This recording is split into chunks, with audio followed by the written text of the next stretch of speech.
This podcast is brought to you in partnership with EVA International Media Limited.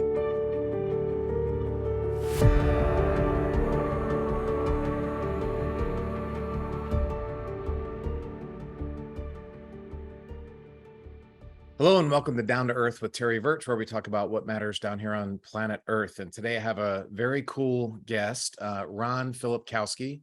Ron is an attorney. He's also a former federal prosecutor, a police academy director, president of the second largest Republican club in Florida, a former U.S. Marine, and was appointed both by Governor Ron DeSantis and also Rick Scott on a judicial nominating committee. So Ron, thank you so much for joining us today. You know, it's funny, on Twitter, they call me now a woke Marxist leftist with that. And you just read that bio. Doesn't quite fit, huh? I stuffed envelopes for Ronald Reagan in high school, Ron. And I think the party that we both know and used to love is long gone. Yeah. Well, thanks for having me on. Yeah, thanks for joining. Your Twitter account is amazing, by the way. What's your Twitter handle so people can know it right off the bat? Yeah, just my name, Ron Filipkowski with an F. Filipkowski, yes. Yeah. And it's amazing. You're really talented at making points without making them directly. You know, you kind of throw stuff out there for people to absorb. But I wanted to hear your backstory, and just reading your bio line there, you have that's a little bit of a ADD career, I'd say. It's kind of like mine. Very, very broad. Which one of those did you do first, and how did you get to where you are now? Well, I joined the Marines out of high school. You know, grew up poor family, single mom. Joined the Marines at 17, had no money for school, and you know, to get the GI Bill, and got out, went to University of California. East Coast or West Coast Marine? West Coast, Okay. Pendleton. Yep, Camp Pendleton. Hollywood Marine. Yeah, that's right. I went to Paris Island, but then they shipped me out there. Okay. So yeah, then I got out and went to law school, became a state prosecutor, then a federal prosecutor, very active in political campaigns, politics, throughout from the time I was 19.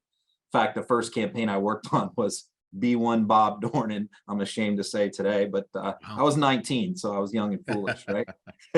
Then after federal prosecutor, police academy director, and then I kind of went into private practice. And in Florida, always in Florida? Yes, all Florida. Okay. Yeah.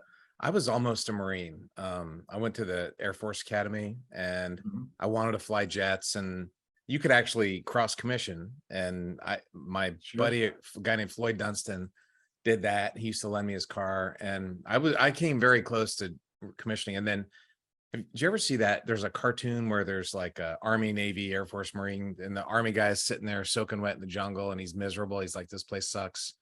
And there's a Marine who's all excited in the jungle. He's like, I love it how much this place sucks. There's a special ops guy with a knife, the knife between his teeth. I wish this place sucked more. And then there's an Air Force guy sitting on his chair with a cable TV clicker, and he's like, what? Cable TV's out. This place sucks.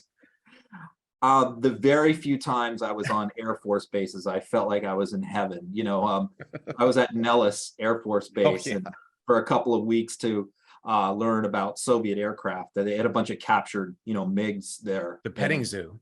They call it the petting zoo. Yeah, right. So we went there, and I tell you what, it was like paradise, you know, from the food and the housing, and yeah, being an enlisted Marine, we were not used to that. Right. So I was flying over Iraq, F-16s over Iraq, and we were based in Turkey, and it's like the VOQ, it's a hotel, it's like a Motel 6 or something. It's not the Hyatt, but it's, you know, it's a lot better than what a lot of guys in combat have. And these guys showed up in the quad, and they start putting up tents, and we go down in the Marines, and we're like, what are you guys doing? And they're the EA-6 Prowler, the electronic combat aircraft pilots. And they were like, shut up. And we were like, we have rooms. This is the VOQ. It's a hotel. You can stay here. And they're like, shut the fuck up. And the Marines decided that since they were going to be there for 6 months, they'd only have to pay them $5 a day per diem if they were in tents. So they were in tents eating MREs for 6 months. Yeah. And we were going back for just we come down for a couple weeks, go back to Germany. And anyway, and at that moment, I was like, yeah, I made the right decision at the Air Force Academy to stay in the Air Force. So any cool prosecuting cases you had when you were, what kind of prosecutor were you? Well, I did asset forfeiture. Basically what I did was seize assets of drug traffickers. So basically what happened is when the DEA or FBI or whoever would go in and grab a big, or was about to go in and grab a big drug trafficker, I would be identifying all of their assets that they were money laundering, boats, cars, houses, all of that. Most of the stuff they would put in other people's names.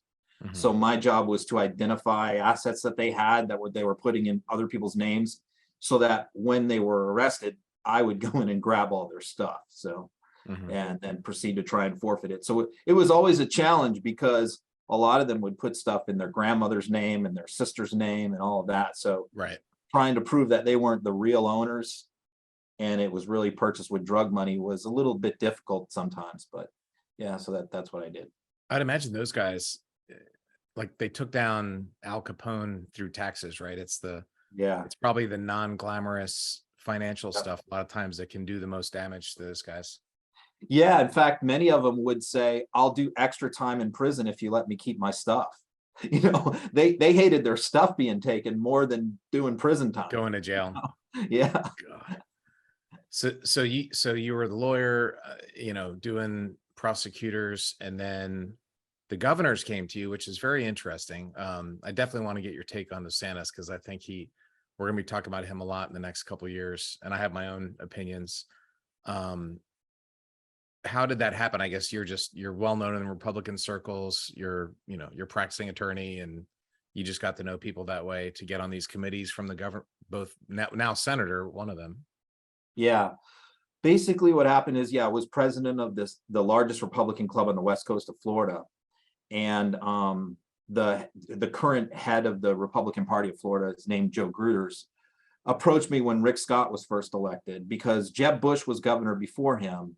And Jeb Bush was pretty bipartisan. He was pretty middle of the road with his appointments, especially for judicial positions.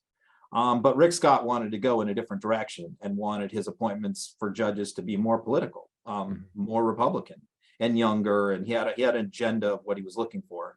So Joe asked me, I was a young guy, I think I was 38 at the time, and said, Rick Scott, we would like to get guys like you on this committee because we want to go in a different direction with judicial appointments.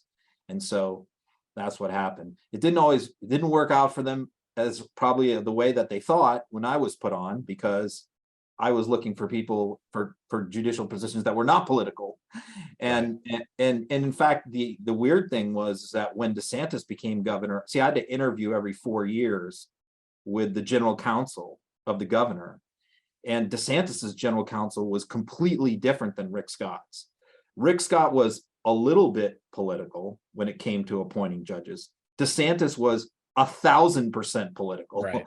And so that interview was very strange. It was a lot different than my previous interviews. And I that was sort of my first indication that DeSantis administration was something entirely different than what we had seen before. I think it's terrifying. By the way, I was a big Jeb Bush supporter. I supported him in 2016. I think the nation really missed out on not having a Jeb Bush nominate or administration. But this I idea. supported Rubio, by the way. Oh wow. In 16, yeah. Yeah, I had a chance to visit his office after one of my space flights, and I want to talk about how these men who I thought were decent humans have just subserviated themselves to the former guy in order to hang on to power. But before we get there, this idea of how you handle judicial nominations, it's not only at the state level, it's gone up to the Supreme Court, and it's terrifying. And I also want to talk about, you talked about how DeSantis had changed so much.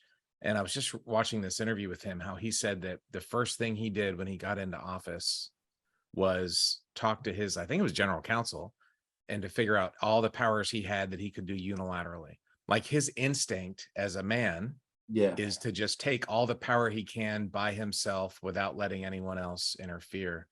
And when you look at DeSantis, he's somebody who mistakes anger for strength. I think that kind of summarizes him, in my humble opinion.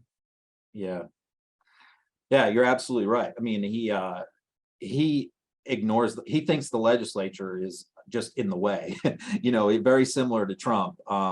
And he deferred to the legislature his first year. He sort of started to flex his muscles second year, but then year three, he treats the legislature as a rubber stamp, and he makes no bones about it. If any Republican in the Florida legislature opposes him, he threatens to primary them, find an opponent to run them, very similar to what Trump did, So the Florida legislature has completely abdicated its responsibility as a separate branch of the government. I say we really have no legislature in Florida right now because they just do whatever DeSantis tells them to do. That's pretty that's frightening. horrifying. Yeah, it is. That's a dictator. That's what Putin does. That's Several what of we the have. cosmonauts I flew in space with, I've told this story 100 times, are now in the Duma supporting the war in Ukraine. They just rubber stamp what he does. That's what she does. He just installed himself as dictator for life. And a guy like DeSantis, whose number one priority is to find out what he can do without oversight, it is horrifying. I mean, Yeah. Can you imagine Jeb Bush doing that, No. or Barack Obama, or anybody? No. It's funny, I mean, that's all the Democrats who hated, Jeb Bush and George W. Bush and, John McCain are now kind of like looking at them like the good old days, like, man, we never had it so good with them as our opponents, They were actually like, they didn't agree with a lot of stuff that they said and did, but at least they weren't, lunatics like the current crew. Amen. I've gotten to know a lot of the Bushes over the years. I'm a big fan of their family, especially HW. I think invading Iraq was probably the worst foreign policy decision in our nation's history, but there's a lot of good things about George W. Bush, And here's the thing. This is kind of the theme of what I really want to do on here, because I want to talk about a lot of these races. But at the end of the day, there's a pyramid. It's like Maslow's hierarchy of needs, or the food pyramid, or whatever, like democracy's at the top, and you can't, or it's the foundation, however you want to draw it. But without that, you can't have all these other things. Right. And I had a really close, someone very close to me. I was supporting Adam Frisch, who's the guy that's running against Lauren Boebert. Yep. You probably I know Adam. I've spoken to Adam many times. Yeah. Yes. He was on the podcast last week. So great. And I did an event with him in Colorado. Colorado's like my second home. He wasn't a Democrat until a year ago, and he's a Democrat now, and he likes some of their policies. He's like an American energy Democrat, but I think his wife said, look, either you run or I am. Like, he just wants to get Boebert out of office, which is something that should happen. But when I told my friend that I was supporting Adam, he was like, oh, he's an open border, he's a wolf in sheep's clothing. And I'm like, no, he's not. He's a very get things done businessman kind of guy. He is not left by any not at all. Not at all. I mean, he supports abortion and things like that, but a lot of Republicans do too. And anyway, the response I got, and this is what really bothers me, Ron, this is kind of at the heart of everything, was I'd rather have low prices and less transgender than democracy. Yeah, you hear that all the time. All the time. And not only do you hear it, you see it in votes. Yep. Yeah, it's a frightening concept. It's so anathema to everything that probably you and I both believe in. Yeah. I agree with what you say. I mean, if you have, I'd rather pay extra for gas than not have an autocrat, a lunatic in the White House. Although I wish we didn't, I wish that wasn't I wish it wasn't an either or thing. It shouldn't be an either or, right? Yeah, you should have a party with good policies. The biggest thing that people like us, former Republicans, yearn for out of the Biden administration is competent governance. That's all I ask for. Right. All I ask for is like no big mistakes. Don't screw things up so bad. Just govern competently and let us beat these people. But whenever they make big mistakes, which they do, it's disheartening because what it does is the friends that we're trying to convince to come over to the reasonable side can always point to those mistakes, like you just said, the border, and go, well, what about this? What about that? And it's like, okay, I agree with you on some of these things, crime, the border. There's probably a lot of things we disagree with progressives about, but I think we agree on the big things that really matter. Yeah, and it's very angering. It makes me really mad that the Republican Party has been destroyed, because we should have a party that has at least reasonably secure borders. You shouldn't be human trafficking and kidnapping illegals across state lines like Ron DeSantis does. But you can at least have a secure border. And the Biden administration has not done that. Kamala Harris says we have a secure border. Like, talk about out of touch with reality. They've been incompetent on the border. On And the they've- border. and they've, Yeah. and they've handled the Republicans that issue, which is very unfortunate.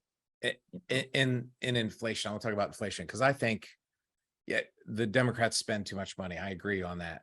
But Republicans spend a lot of this money. And if you go back the last 40 years or more, Republican presidents add more to the deficit than Democrats do. I mean, Mhm. all of them. Always. Trump and W and Reagan were all worse than Obama and Clinton, and and you could and even Biden is starting to bring down and Trump was running $1 trillion deficit in 2019. The year before the pandemic, he ran $1 trillion deficit, which made my head explode back then. So, but the Democrats are so bad about messaging and fighting back, and Republicans are really, really, really good. We can't stand another 2 years of Biden's economy. Do you like how much you're paying at the grocery stores? We can't stand another 2 years of Nancy Pelosi. They have a couple of villains, a couple of talking points, and they hammer it over and over and over. And they're really good at that messaging. And the perfect illustration of that is fentanyl. We have a fentanyl crisis. We have these overdoses.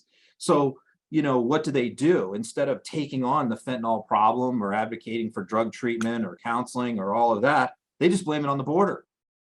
They've taken this serious problem of fentanyl and drug addiction in this country, which has been around for many, many decades. And they've just found a way to blame it on Biden without doing anything. They just blame it on Biden. I mean, so what is the reality with that? Because to listen to a Kevin McCarthy or Marsha Blackburn or whoever tweet, Biden is 100% responsible for the fentanyl crisis. And I don't, this was your bread and butter. I don't understand anything. Look, I'm a drug lawyer. I defend people in drug cases for 28 years. And I work with drug addicted people every day. I get them in counseling. I get them help. I try to keep them out of prison. I've tried to be a progressive reformer in the criminal justice system by saying that, we have to stop putting addicts in jail and prison. And we've come up with a lot of creative solutions in this area, Sarasota, Florida, to that problem and dealing with this drug. But look, there was tons of, I was going to funerals for fentanyl when Trump was president. Okay. So here's what we know in fighting the war on drugs. You are never going to stop supply. You can slow it down and drive prices up. Okay. But look, we could have 100-foot wall all across the southern border, and anyone who wants to get fentanyl in this country will be able to get it. This is what we know about drugs. Okay. We did a huge war on drugs in the late 80s and 90s. It didn't even barely put a dent in the cocaine trade. So the way to solve the fentanyl problem is not the border. That's just a political ploy. It's messaging. So no, the fact that a lot of migrants are coming across the border is not the reason why people are ODing on fentanyl. And there's no question that fentanyl comes across the border, but so does every other drug. And fentanyl is coming into the country through the northern border and through our ports. And so it's not, that is not the solution, and that is not the blame. I agree that the border was mishandled, is mishandled. I also think Republicans are partly at fault, because I've been to South America, I've been down there a few times, and, those people pay very close attention to what our politicians say about the border. And when Republican messaging is the border is wide open, that just tells all of them to come because they believe that. So I never thought of that. So by bashing Biden, they're actually contributing to the problem. They're encouraging them to come, of course. If people in Colombia and Venezuela believe that the border is wide open, they're on their way. And who is saying the border is wide open? Republicans. And who benefits from the border being wide open? Why? What I just said? Why isn't a Democrat saying what I just said? about fentanyl and about the border. Okay. A couple years ago, I did this Politicon. We were talking about Space Force, and I was sitting there watching TV, and this super annoying Southern guy was rah, rah, rah, yelling about LSU. He was like, and I turned around, I'm like, who are you, dude? It was James Carville. So I was like, James Carville, and he was on the thing with me. So we got to talking. And anyway, I'm not necessarily a James Carville fan, but he's a guy you'd want to have a beer with. And which is the kind of politicians we need, by the way. You can disagree, but you can at least go have a beer afterwards. And he's so people, because a few months ago, Biden got all these legislative accomplishments done. Does anybody know about any of them? No, because he doesn't ever talk about like that message is not getting out.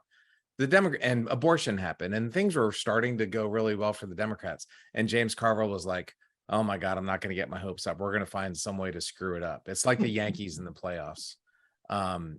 The Democrats are really good at being handed something and just screwing it up. Like they can't get that done. I'm not saying that they're evil people trying to overthrow the government. I'm saying they need to get better at at handling these kind of things. I never thought that the Republicans had completely yelling about open borders is contributing to the problem.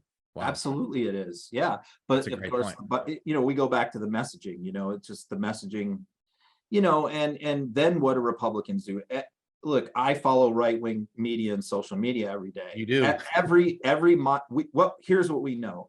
Migrants, undocumented, illegal, whatever you want to call them, commit crime at a far lower rate than native-born Americans. Every statistic shows that, whether it's violent. Say that again, because they're all rapists and drug and killers. Yeah. No, every stat has shown this for decades. There's a reason for it.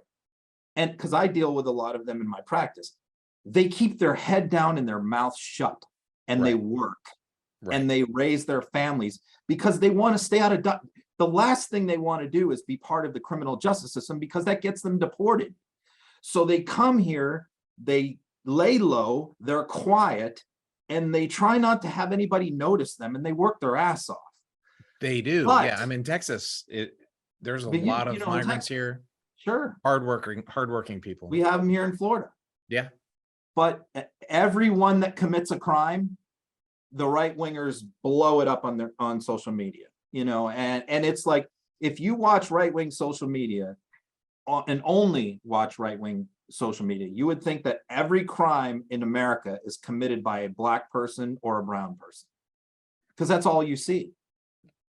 Fox News makes me sick. If there's any like black issue, it leads and it's 24/7. It like somebody commits a crime and that's just what it's just racism. But I thought about Trump for a couple years after he got elected. I spent a lot of time thinking like, how did this happen? Are Americans really that dumb, or like how did this happen? And the sad conclusion that I came up with is that it's racism. At least a lot of it is just racism.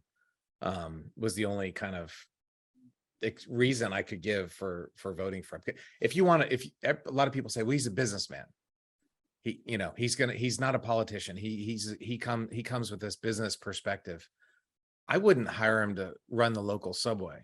He's the worst businessman in the history of bad businessmen. I mean, he puts every company out of business. He takes other people's money, enriches himself and his family, i.e. nepotism, and runs the thing out. And he was doing the same thing with this $1 trillion deficit. In 2019, he was trying to get a couple tenths of percent of unemployment improvement, borrowing money and my kids are going to owe to help himself and his family out politically. So anyway, if he had not inherited $400 million from his father and he grew up like I did, where would Trump be today?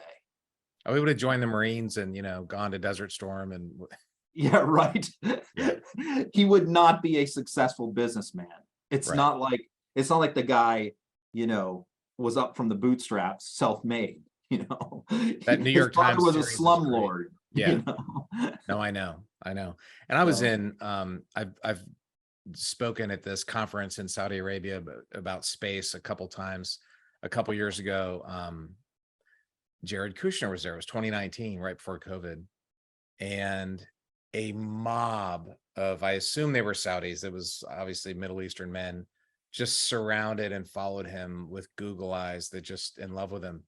And I remember thinking, like, that's the definition of nepotism. That's using the government. And guess what just happened? Saudi just wrote his hedge fund a $2 billion check. And cut oil production. And And those cut two things oil go hand in production. hand. And not, well, they didn't just cut oil production. Oil production can go up and down. They sided with Russia is what they did. Yeah, That's yeah, the, yeah. you know, And I absolutely believe that Trump is behind that. Absolutely believe it. to stick it to Biden. Yeah, I believe that Trump, if he could burn the whole country down and be king of the ashes, he would do it. You know, that's what I believe about Trump. Look, we saw that with Mitch McConnell. Why does he hate Mitch McConnell? Because Mitch McConnell keeps voting to raise the debt ceiling. Because if he, and the passing the continuing resolutions, if he didn't, the government would default, shut down, and crash. That's what Trump wants to happen. And Right. and the reason why he keeps going after Mitch McConnell and calling him old crow is he does it every time Mitch votes to keep the government running, because Trump wants everything to crash. And if you watch his speeches, which I watch all of them, that's his theme. Everything is falling apart. The whole country's going to hell. Without me, you're nothing. That's basically his attitude, is like Ike Turner to Tina Turner, which is when Tina left him, Ike said, without me, you're going to be nothing. Right. And that's how Trump feels about the country. Right. You know, so obviously Tina proved him wrong, Ike wrong. The man, he has such amazing quantities of psychological disorders. I'm just a fighter pilot, but the narcissism, the psychopathy, the sociopathy, I don't know what it is, but it's impressive. And so at the end of the day, how come people can't see that? Or I think people see it. Most people know that he's kind of a clown, but they want him anyway. And it comes down to social. Well, you're on social media. These algorithms have caused both sides to not only hate each other, but think that they're like the end of the country. This poll just came out, 80% of Republicans and 80% of Democrats both think that the other side is, the end of America. And the algorithms that put your tweets in my Twitter feed every day, those algorithms just reinforce that in a huge way. And if you watch Fox News, we're living in an American carnage. If you go out of your house, it's pretty nice. Like the mall's full of people. There's restaurants open. Unemployment's 3 and change. Like life is, if this is carnage, this is like how I want carnage to be. If this is, terrible. But there's like this disconnect from what you see on the news and on social and reality. Yeah. Well, we're all highly partisan for the most part on social media. And so, yeah, I think there's a huge part of the country that isn't. And, I was like that. I will say when Trump was elected, I dropped out of everything. I was so disgusted. I voted none of the above. I did not vote for Hillary Clinton. I just voted none of the above in 2016. Yeah. And I just turned off the news. I wasn't on social media. I watched sports and I watched history stuff, and I tried to avoid all news and I was successful in doing that for about 3 years. So I missed the Benghazi hearings, and I didn't see any of that garbage because I just didn't want anything to do with it. So, and I think that a huge part of the country is like that right now. They're really trying to avoid both sides of the partisans because they think that we're all crazy. And to be honest with you, my Twitter account is really geared towards them. It really is. Even though mostly progressives follow me, there's a lot of right-wingers that follow me as well. But the point of my Twitter account is for progressives to get what I put out and show it to these low information voters who don't watch the news, who aren't paying attention, and go, hey, did you see what Donald Trump just said today? Did you see what Ted Cruz just said today? And put that in front of them. Lauren Boebert, MTG. Yeah, you don't have to show them a Washington Post article. You can show them a 30-second clip. Right. And go, look at this insanity. Is this what you want to be a part of? So really everything I do is designed at the people that you're talking about who are really not on Twitter. Right. I just want what I put out on Twitter to get on local news, in local newspapers, and to be put in front of friends and relatives who are middle of the road. That's a great, you do a great job. That's exactly what you do, because you're the perfect summary of what's going on by the crazies. um you do a great job of it, and it's stuff that I would never see, because I follow Fox News. I follow a couple right-wing politicians just to hear what they're saying, because I like to get my news from everywhere, but yours is a really good, daily summary of it. And it's crazy. And like, Let me just give you an illustrative point. okay. So this morning I posted Julie Green. Julie Green is immensely popular. She's a prophet, and she Right. Oh, supposedly yeah. gets, Right. edicts from God every week. And That's people cool. are like, well, who the hell is that? And I'm like, and why are you posting that? Well, she has literally hundreds of thousands of followers. Mhm. And people don't realize that because she's not on Twitter. And not only that, she does these conferences, these events with Eric Trump and Michael Flynn. They share the stage together. They do podcasts together. So you take so people are like, well, who the hell is this nut, and why are you posting her? She's friends with Eric Trump. She's friends with Michael Flynn. So I want to show people, like, this is where we are at. This is where the Republican Party are at. We're at the Julie Green level right now, where she gets emails from God. And that's who these people are palling around with.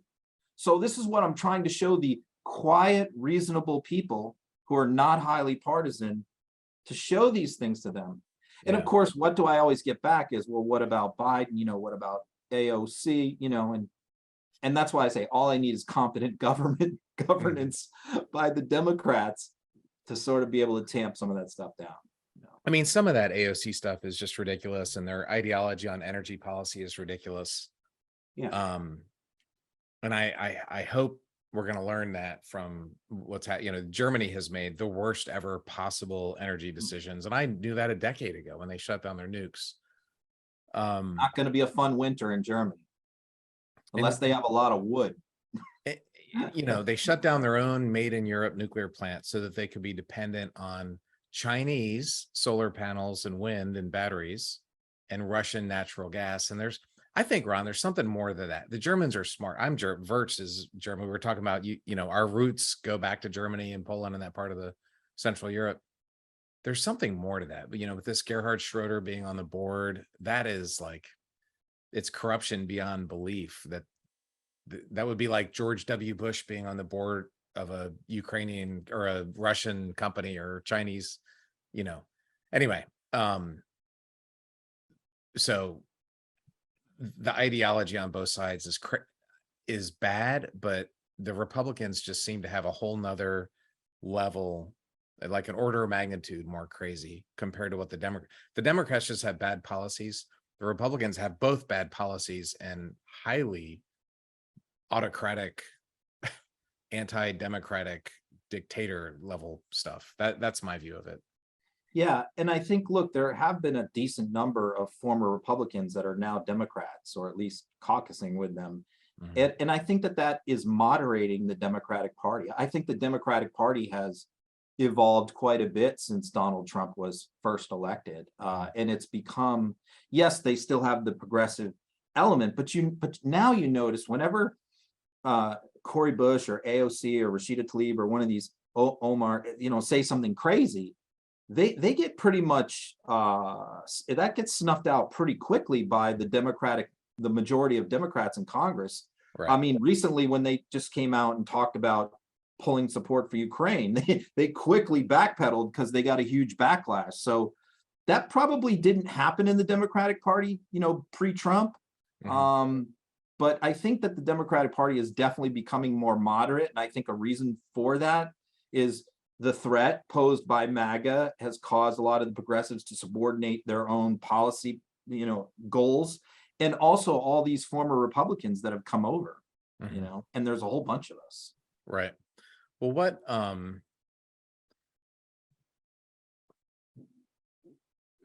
in the midterms, I want to talk about the midterms. And by the way, so I was a math major. I was talking about this with Adam Kinzinger last night on one of his Country First events. It was great. It was a really great event. But as a math major, I took a statistics class and they taught me about a bell curve, right? So the bell curve is like this. And I, like I say, the average daily temperature in October is a bell curve. The average batting average for shortstops tonight in the World Series is a bell curve. And political inclinations, I hope, are a bell curve. But our system is set up to service both sides of the curve that are on the crazy end. And there's just a giant black hole for people probably like you and me and others that want maybe center right, maybe center left, whatever, but some type of moderate thing. There are a few candidates, I think, in the midterms that are out there, but the Republicans, the vast majority of them are election deniers, which is kind of that's a litmus test for me if I'm going to support somebody or not. So what are the elections that you think are interesting and winnable? There's probably Yeah. interesting and not, like Marjorie Taylor Greene is going to win, Yeah.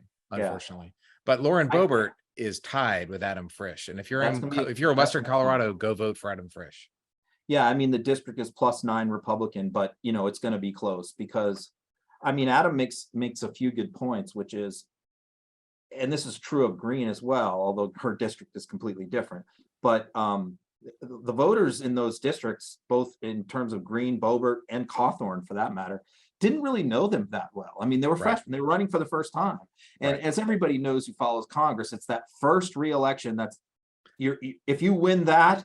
Right. That's the best chance you're going to get to ever unseat somebody is their first reelection. And the reason for that is because a lot of people can win on a surprise on one or two issues their first time. But then now they've got a record. Now voters know them and they either really like what they see or they really don't. And I think that's what's happening with Boebert, in that Western Colorado district. It's a +9 district, yes, but as it's not terrible. There's a lot of middle of the road Republicans in that district. And so I think that a lot of them are just shocked and repulsed by Boebert. She's not been in the district, her running around the country, her desiring fame and fortune and, adulation is not really what Western Colorado wants in a representative. And so I think that's going to bite her. I think that's going to be like a 54. And by the way, she won by less than 1%. Last time. So I think it's going to be like a 50-50, 51-49 race. I think Adams got a great shot. But House, I've kind of, to be honest with you, I've written off the House a long time ago. The Democrats are going to lose the House. Anybody who doesn't think that has just got blinders on, they're delusional. So I've focused most of my time and attention, especially on social media, on these Senate races. And I identified, 6 or 7 over a year ago, identified the Republican nominees that I thought were going to run and had focused all my attention on them. And I think that that's since boiled down even more. To me, the most interesting races, of course, are Georgia, Pennsylvania, Utah, Ohio, Wisconsin, and Arizona. Those are the races, and each one is a different set of circumstances. We can run through them quickly if you want, but in my opinion, like, if I had to boil it all down, it's going to come down to two races as far as control of the Senate. I thought Pennsylvania was a race that Democrats a month ago had locked up. I didn't think there was any way Oz was going to win. And it all came down to Fetterman's health. And I thought if he recovered well and just did reasonably well in the debate, that race was over. Obviously, the complete opposite to that happened. It was a disaster of a debate. And now that race is a toss-up. So if that, and I think, I'm sorry, I watched I just watched clips. Yeah, if you watch clips, you're not going to get the truth. He wasn't stumbling terribly. Yeah, you watch clips. I didn't watch the whole thing. He sounds he sounds smarter than Herschel Walker by 1,000%, but he's definitely smarter. He definitely knows the issues, but he's not well. Yeah. So no, if you watch the whole, I mean, look, progressives, Democrats, myself, I'm going to clip it in the way that favors Fetterman, but objectively, Fetterman was terrible. I mean, he's terrible. He was terrible. And so I think that if you looked at all the polls and all the focus groups in Pennsylvania, there's a huge number of voters that said that they were undecided, but leaning Fetterman, and all they wanted to see was a solid debate performance because they were worried about his health. Then they didn't get it. And then the polls are not good after that. So I think that, in my opinion, like, to hold on to the Senate and be 50-50, you had to win Arizona with Mark Kelly, which I think is going to happen. That's close. It's close, but I think he's going to hang on. the top of the ticket is killing him. You know, Katie Hobbs is killing Mark Kelly, and which is why he won't be in the same room. What's up with her, by the way? Because Carrie Lake is completely insane. Carrie Lake is completely insane. If the Arizona Democrats had put up any number of 10 different people to run against her, they would have won. Mark Kelly would beat Carrie Lake. Yeah. But they nominated the worst possible candidate in Katie Hobbs. Katie Hobbs is just a bad campaigner. She's intimidated by Carrie Lake. She won't debate her. She's made a million mistakes. She's had lawsuits against her for racial discrimination, all of these different things. She's a bad campaigner, and you know, when you're running, you need the top of the ticket to be solid in a swing state. And so I think Carrie Lake's momentum could cost Mark Kelly. I don't think it will, but you know, I think that if Democrats lose Pennsylvania, then they have to pick up Utah. They have to win something they're not supposed to win to hold the Senate, and that's Utah. And you know, Evan McMullen was on my event last night. He's a great guy. He's a really great guy. You know, Romney staying out was key, absolutely key. If Romney had come in for Mike Lee, I think that Mike Lee would have won it. People forget, I mean, Romney does have juice in Utah. And people in the Utah Republicans, yes, they're conservative, but they're Mormon. You know, they're different. And a lot of the Trump stuff repulsed them, the behavioral stuff. And I think a lot of the MAGA stuff, they're not really fully MAGA. They're like old school Republican in Utah. You know, and Evan McMullen ran a great campaign. He's not a liberal at all. He's a really, I love, I did a thing with him last night. He was really good. Yeah, and Democrats not running anybody in that race. You know, I think he could pull the upset. So if Fetterman loses, then you know the only way the Democrats hold the Senate, in my view, is to pick up Utah. Who's not a Democrat?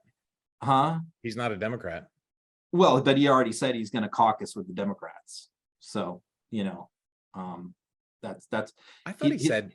I specifically heard him say he wasn't going to caucus with either party. Did he change his mind? Oh, well, I mean, I think that's what he's saying publicly. Yeah, but he's going to be when it comes time to vote. Yeah, he has to say that now. But yeah, I think everyone behind the scenes knows what he's going to do. What he's going to vote. Yeah. There's a reason why the Democrats are pouring money into that race. You know, it's not because he's going to vote for Mitch McConnell. You know? So what do you think of Blake Masters in Mark Kelly's race? Yeah, I mean, Blake is crazy. I mean, Blake is crazy. I've watched so much of Blake Masters because I've been trying to get some dirt on him for a long time. And he's very careful. That's one good thing is he's not stupid. I mean, he's a very intelligent guy. So he's not gonna say a lot of wild, crazy shit like Oz or Herschel or Carrie Lake. So he just hasn't made those same gaffes and mistakes. So it's hard to get dirt on him. But it's clear in my mind watching him that he is Tucker Carlson is basically what he is. He's a little dictator. Very similar to Tucker. Grew up extremely wealthy. Inherited some money. Pretty much a silver spoon type kind of a path. Married his high school girlfriend. Had a bunch of kids.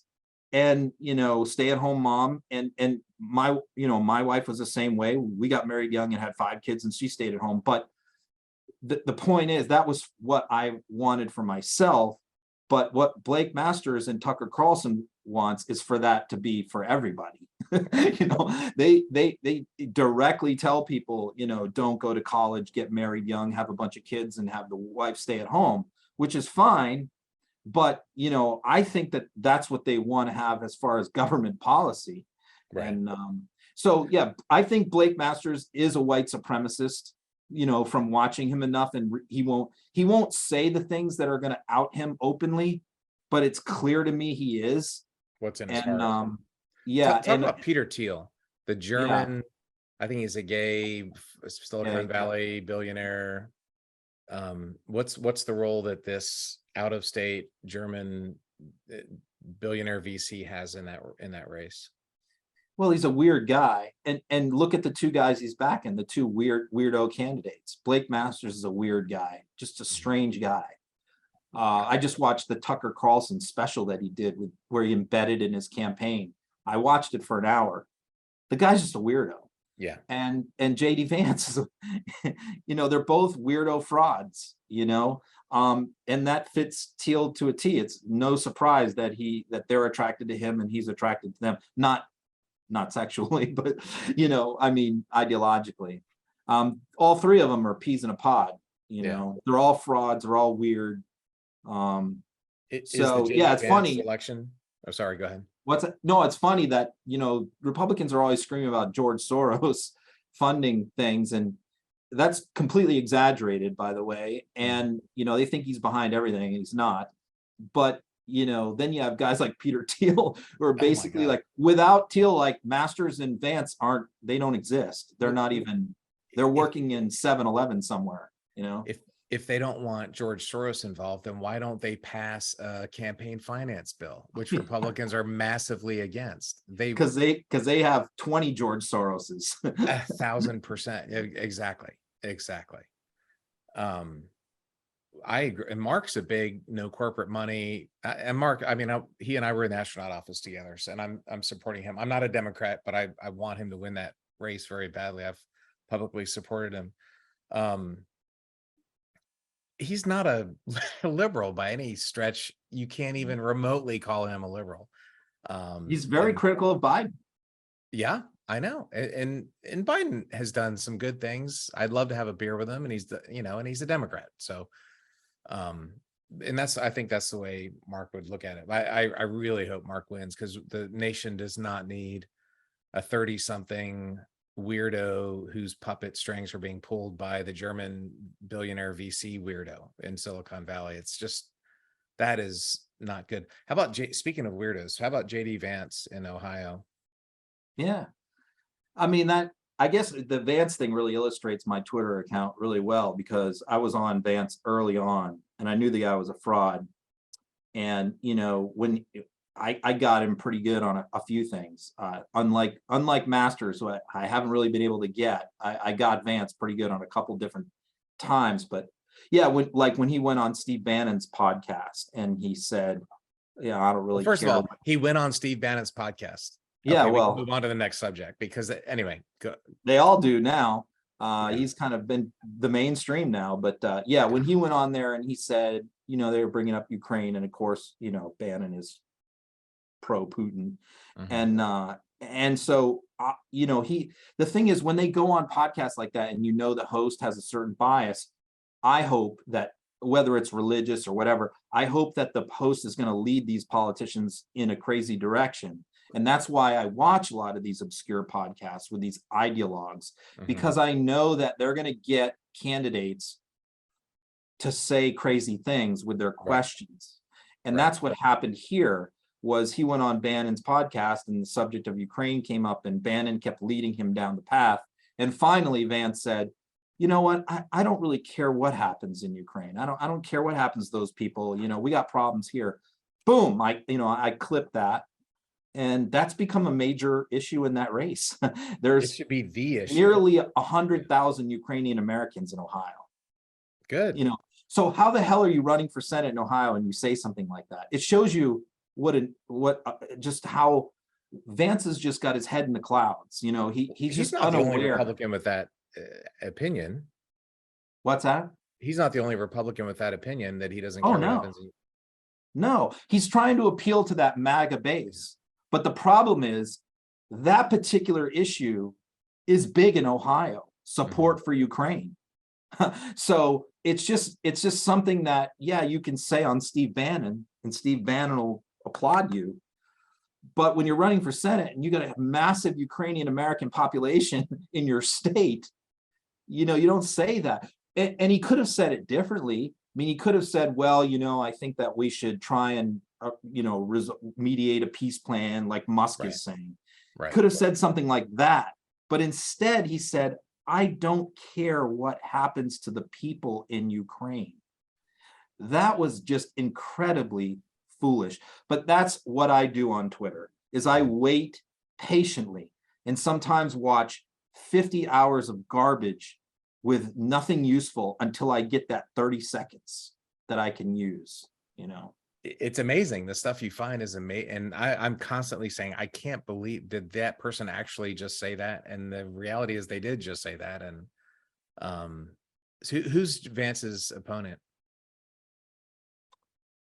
Tim Ryan, yeah. Tim Ryan, And that's right. Tim Tim Ryan, you know, again, another moderate, you know, middle of the road kind of Democrat. He votes on some progressive stuff, but, you know, not a crazy lefty No. who's run a phenomenal campaign. The problem is, you know, Ohio's like a +6, went +6, +7 for Trump both times. Mhm. So it's clearly a red state.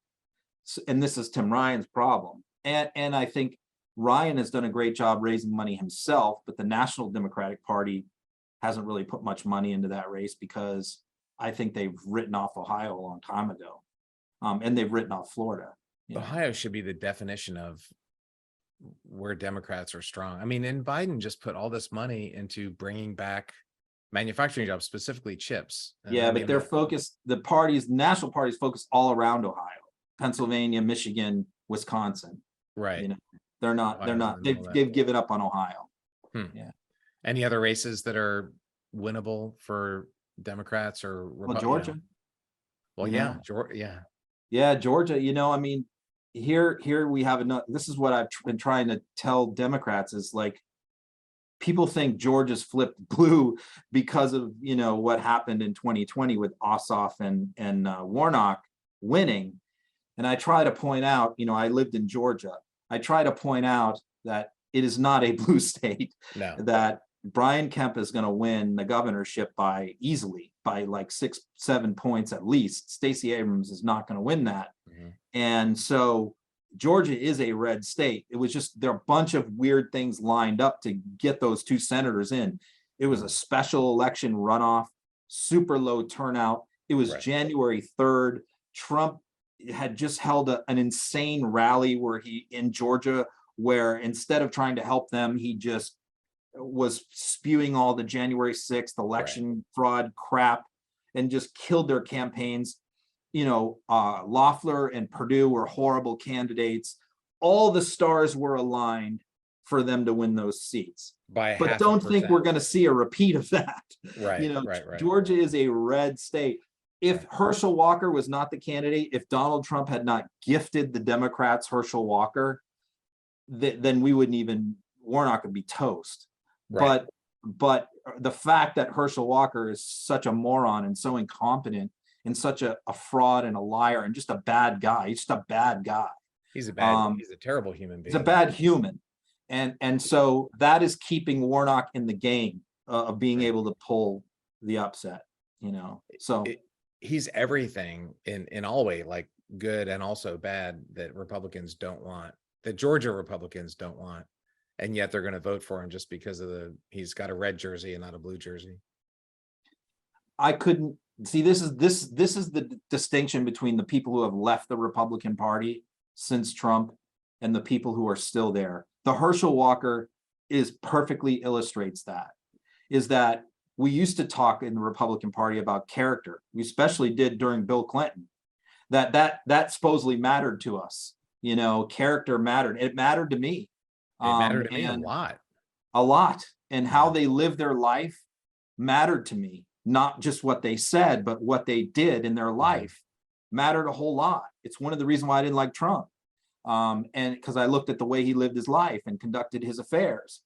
And so you look at Herschel Walker, everything that all the principles Republicans believe in, Herschel Walker has spent his entire life living the opposite of those things, just as Donald Trump has. And yet it's just about power and winning for them. So it shows that these people, what they say that they believe in is meaningless. You know, they really don't. Yeah.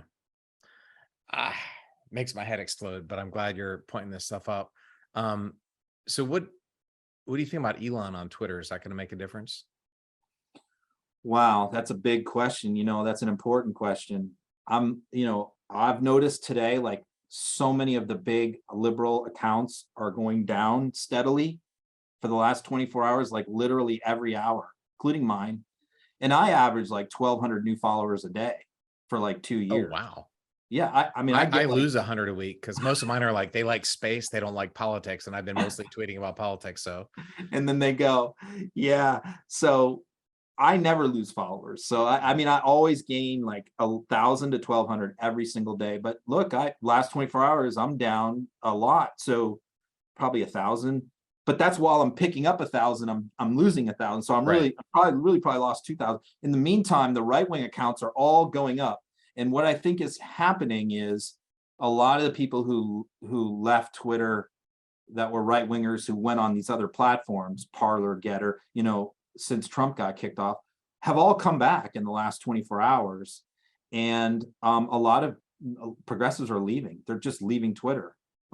So that's what's happening. I got a text. My friend just said, I'm done with Twitter. He Yeah. just canceled his account. He literally, and he's a big Ron. He sends me your tweets every day. Hey, look what Ron said. He just quit his Twitter. Yeah. Yeah, and that's happening right now. So, what is Musk going to do? I think we're all very concerned. I think that it all depends on this. Does he want to make money off Twitter? If he wants to make money, then he has to have the advertisers and sponsors and all that. They are not going to tolerate, no content moderation, Right. and they're probably not going to tolerate Trump coming back. That's probably going to be the lines for them. The N-word, the groomer stuff, the racist stuff, the Jewish slurs. The If kill that Nancy stuff Pelosi is stuff. Yeah.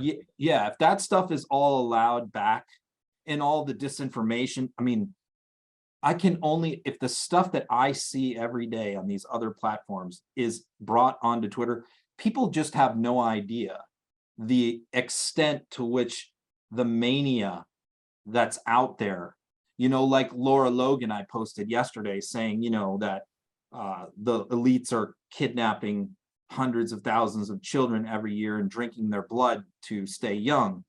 That stuff is not that unusual on Getter or Gab or Parler. That stuff is everywhere. Okay. What about Truth Social? Yeah, You True pull up- Social. It's their QAnon account. They're everywhere.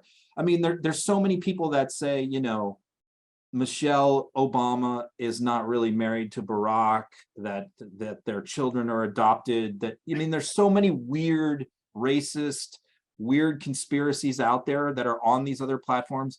If all of that stuff comes onto Twitter, then I think it starts hemorrhaging cash. Investors flee, sponsors flee, advertisers flee, users flee. And if Musk just doesn't care about that, if he's just willing to lose billions of dollars and is just doing this as a vanity project, then we're in big trouble. And an alternative platform needs to be formed immediately by somebody.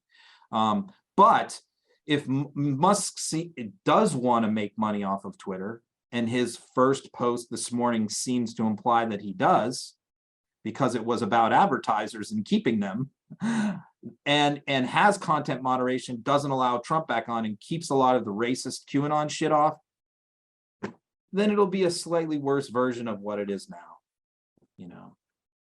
It raises a bigger issue though, and that is big tech, Facebook, Apple, Google, the big five, Twitter, they kind of run civilization now. Like elections in the Philippines are decided because of Facebook or whatever. And they're all unelected. They're all cut from the same Peter Thiel cloth, right? Yeah. And the elected officials we have, Ron, are all 80 years old. Yeah. Between Biden, McConnell, Pelosi, Republican and Democrat, we have these career ancient politicians who don't know what an algorithm is, who don't understand the nuances of nuclear power versus renewable. The point is that we have some really tough problems that the wrong people we are not running these problems anyway. In the unelected nature of tech, the unelected nature of Elon Musk and Joe Rogan and whatever is pretty. And here you mentioned that Thiel is German. Musk is South African. Mhm. Fox, the Murdochs are Australian, right? are they UK or Australia? I always forget. They drive on the wrong side of the road. Yes. Yeah, One of those. the bottom line is a lot of these people aren't even American, Right. and they're dominating our culture and our politics. Right. You know, And they're unelected. You know, there's no elected oversight. If the people go, hey, Twitter just caused a revolution, maybe we should regulate it somehow. the Parler CEO is British. We could go on and on. You know, I did not know that. Mhm. What do you think? I know we've been going for a long time. Trump's legal issues. Is the man going to jail or not? Yeah, I do think so. I have Federal always, prosecutor here. There we go. All right. yeah, I've always thought that Georgia was the place that was going to happen first, because I thought that that case was pretty cut and dry, and I thought that, you know, it's on tape. All I need Find 17,000 me the votes. votes. Just get me those Yeah. votes. Yeah, it's on tape. Plus, there was pressuring the local officials, all of that stuff. And I think the prosecutor there is a very good prosecutor. That's a state case, of course. Mhm. So I think that that's going to happen. But you know, that I said that before the document stuff happened. I don't know how he's not prosecuted for that. That's also cut and dry. How have they not gone into his other residences? How have they not just, like, these are really serious? I had those clearances, man. If you're dealing with a document with those stamps on it, it's like having a loaded gun. You were a Marine, you know, if there's a gun, like, you're aware of it and you're handling it properly. But you know, the Republican response to that is always the same. The president is different than everybody else, and the rules Right. are different for the president, you know. But that's not even the issue, you know, because it doesn't matter whether they're classified or declassified. They're government documents that were removed without permission. So, you know, I think he's in a box. I think he'll be charged criminally for that. I've never thought that he would be charged for January 6th, because I just think that that's, even though I think the case could be made and the proof is there, I just don't think that DOJ has the will to do that kind of a trial, which would be turn this country upside down. And it would be a trial with thousands of witnesses. It would go on for months and months and months.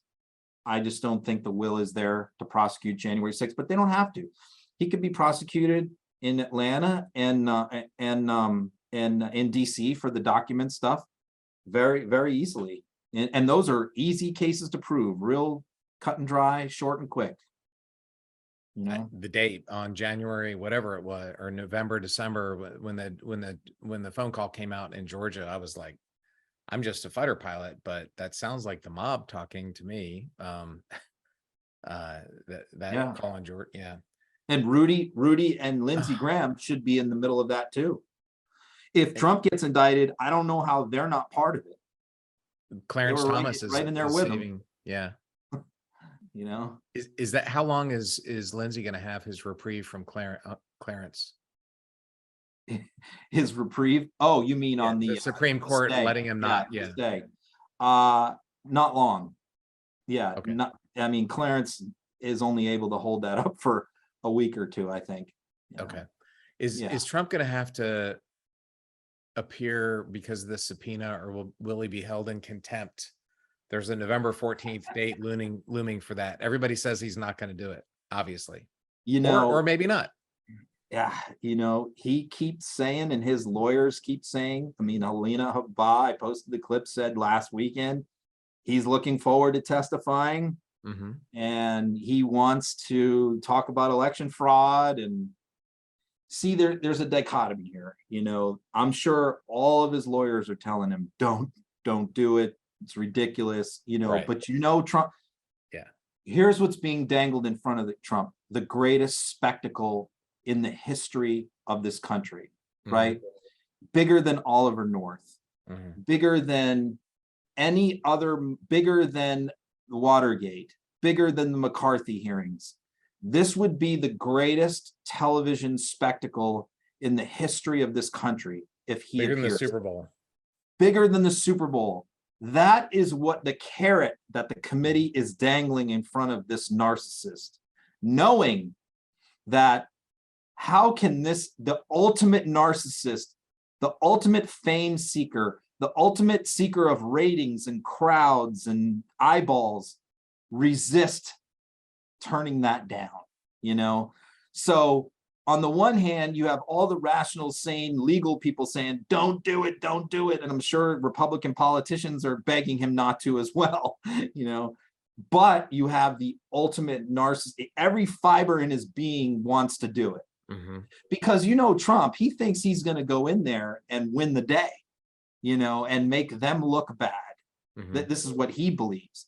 So I'm 50-50, you know, because he also doesn't listen to anybody.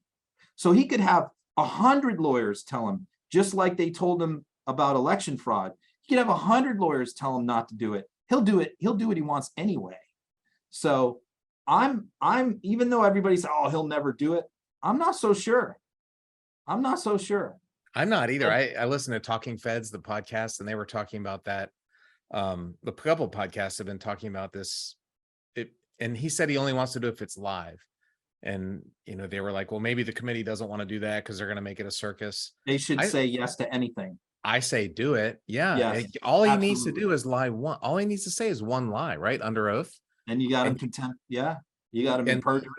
You get a prosecutor that he hates and really gets under his skin and gets him going and makes him mad. And are you sure this? Or I'm not a prosecutor, but if you had the right prosecutor. Oh, it has to be Jamie Raskin has to question it. Okay. There's only one choice. It's Jamie Raskin, you know, or Liz Cheney, or Liz Cheney.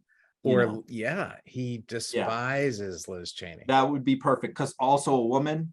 Or and they could tag team. The two of them, Raskin and Liz Cheney, it would be so perfect. And you know, but they just need to get him to lie once. The goal would be to get him to lie, right? I say if he starts making demands like he wants to do it live, whatever, just say, okay, you know, whatever you want, man. You know, I mean, I would do it. I would take the deal. But if he doesn't show up, then he's in contempt of Congress like Steve Bannon, right? And that's a legal risk. Yeah, absolutely. You know, I think probably what the committee did when they issued the subpoena is they probably thought that they at the very least wanted him to appear and take the fifth on camera, because that would be really bad politically for him, you know, make him look terrible.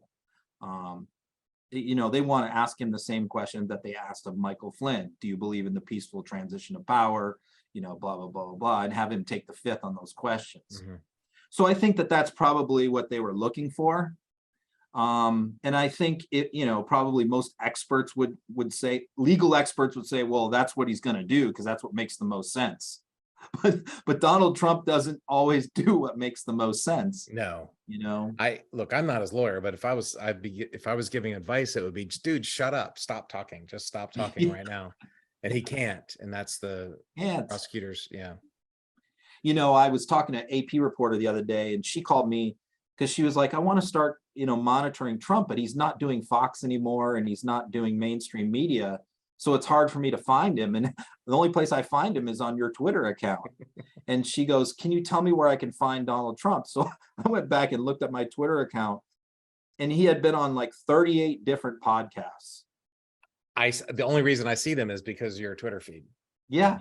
And some he of says these crazy people stuff. are so obscure. One lady sells diet pills. He went on her podcast. You know, he's going on religious podcasts. He's going on these really obscure platforms. And he was on Mike Lindell's channel, you know. And so these are all the people that I monitor. So I'm the one mostly who's the only one posting Trump clips, because I watch all these podcasts. And she was like, how do I find Trump? So I gave her the list of people to start following. But, you know, but that shows you, like, he can't stop talking. Right. It's a mental disease, but it's great for if you're a prosecutor. I should have him on this podcast. I got invited to play golf with him last week, actually. I would love to play golf with Trump, just to at the pro-am that he just did, or a family friend, his very close connection. And you want to play golf? And I was like, I'd love that, but I don't know. He probably wouldn't want me to play golf with him, but I would do it. I was at the White House with him. I was there the day he announced there was going to be a Space Force. Anyway, so well, you know, the astronaut thing in the military, I mean, you know, you're a white male So, and So he you liked check, me. you Yeah. check all the Trump boxes. Yeah. So he probably think you're the great guy. Yeah. Anyway, well, Of course I that's do something. too. Yeah. That's something that I'm watching very closely to see, what's going to happen.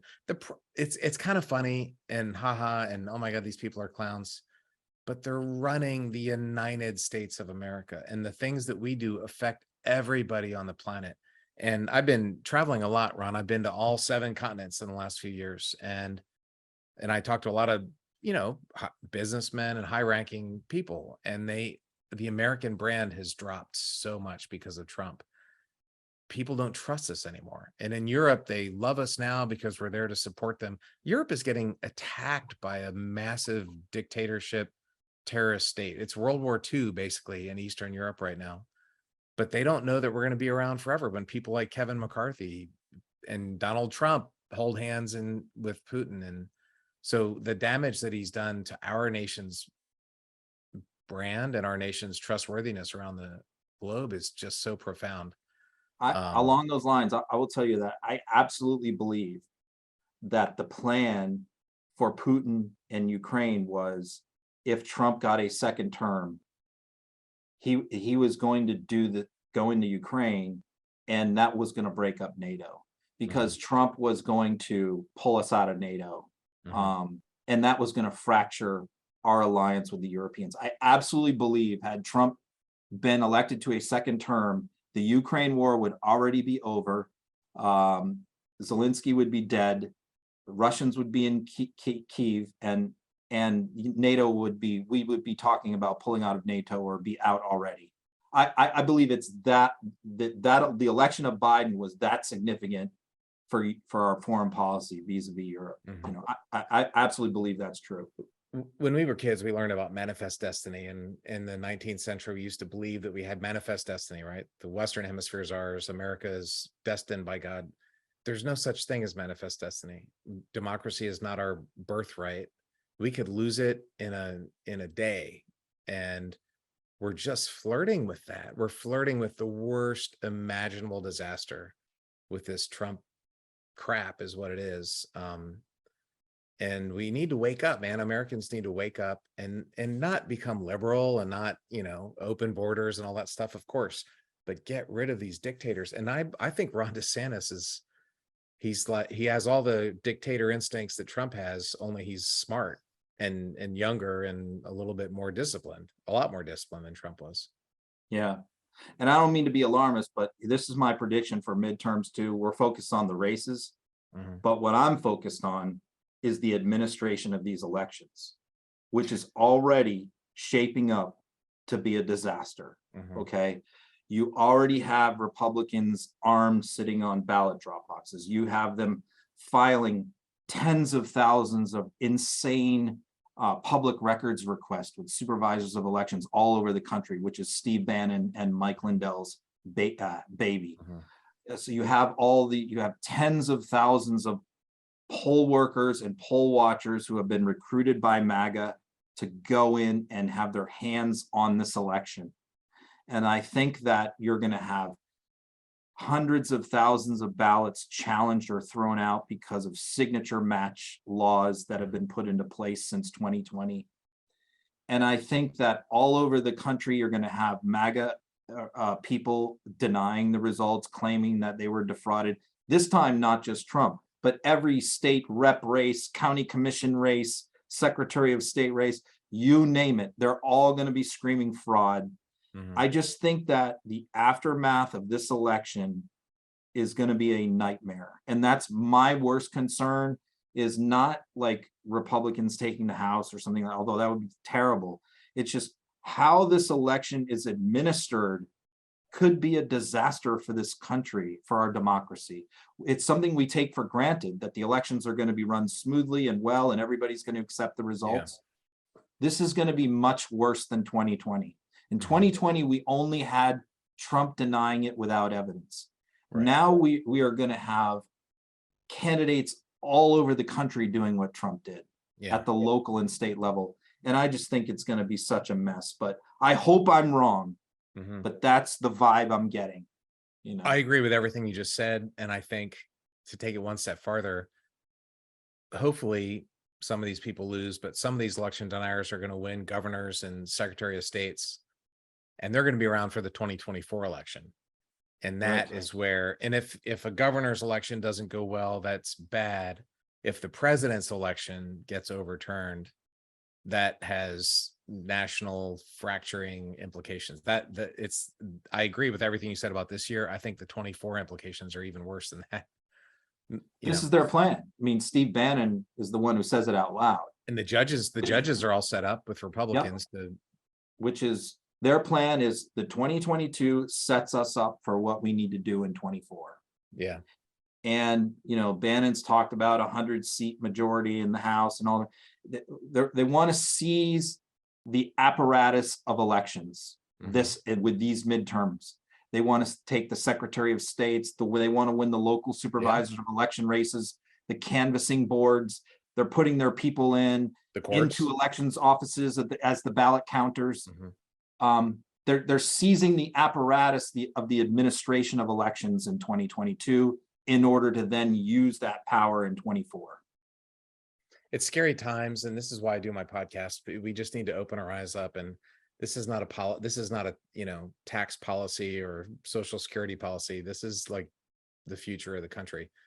We have China to look at is the direction that we could go in. And I'm not being melodramatic. It's true. We have Russia to look at, we need to keep democracy going, because without America, like in Europe right now, if America wasn't there to lead, England would do its thing. Germany would certainly not do it. They're worthless. France might try and help, but without America leading the freedom-loving countries of the world, there's no one to stand up against China and Russia. So we got to get this stuff right. What would happen to Taiwan? What would happen? It's South obvious. Korea?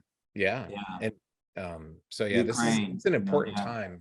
Poland, well, and those are the kind of Poland. Well, Poland would be next. Well, the Baltics. Read Poland by James Michener. It's a whole 1,000-year history of getting overrun by Russians and Germans, and occasionally Turks or Mongols, but it's usually Russians and Germans that they don't have mountains. It's not a defensible, it's not a defensible territory. Couple rivers. Yeah, it's beautiful country. But well, Ron, thank you so much for coming on. This has been amazing. I think we could talk for hours.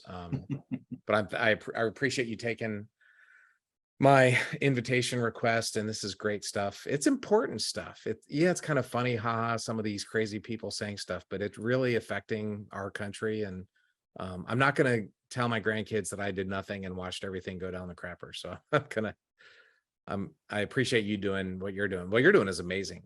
What was your Twitter handle again for those still on? It's Ron Filipkowski. Yeah. Ron Filipkowski. Yep. Okay. It's a great feed. So thanks for coming on, Ron. I appreciate it. All right, Terry. Thanks for the invite. We'll see you.